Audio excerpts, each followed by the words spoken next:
Welcome to the Clearance Bin Video Game Review by Organize Remains. Thanks to half-assed journalists who asked us to do a review of Jet Force Gemini for the N64 by looking at our backloggery, which you can find at backloggery.com/organizeremains. Send us a comment if you see any games you would like us to review.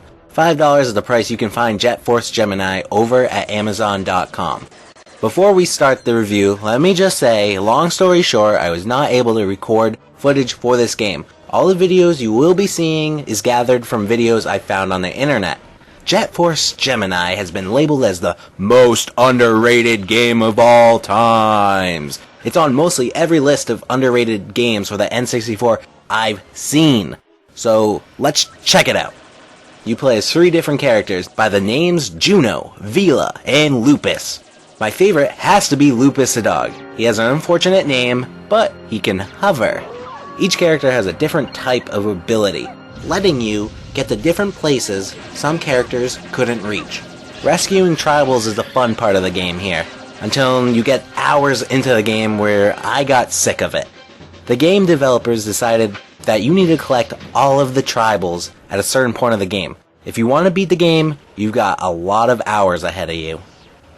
The worst part of the game, I'd have to say, is the controls. You get used to them, sure, but they're just bad in the beginning.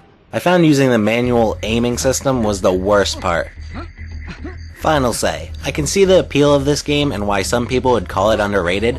I think if I played this as a kid, I would have liked it a lot more, which I hate to say. Sadly, when I play some old school games I loved as a kid, I will think, why did I like this as a kid? I'm not saying Jet Force Gemini is a bad game. I really did like the giant levels to the game. But I think the loads of work you have to put into rescuing all these tribals gets tiring. It's like in Mario 64 if you had to collect all 120 stars before facing Bowser. I still think if you like the looks of this game from the video and you're looking for a game that'll take 30 hours to beat, then you should check it out. You might have a gem on your hands. This is OrganizeRemains.com.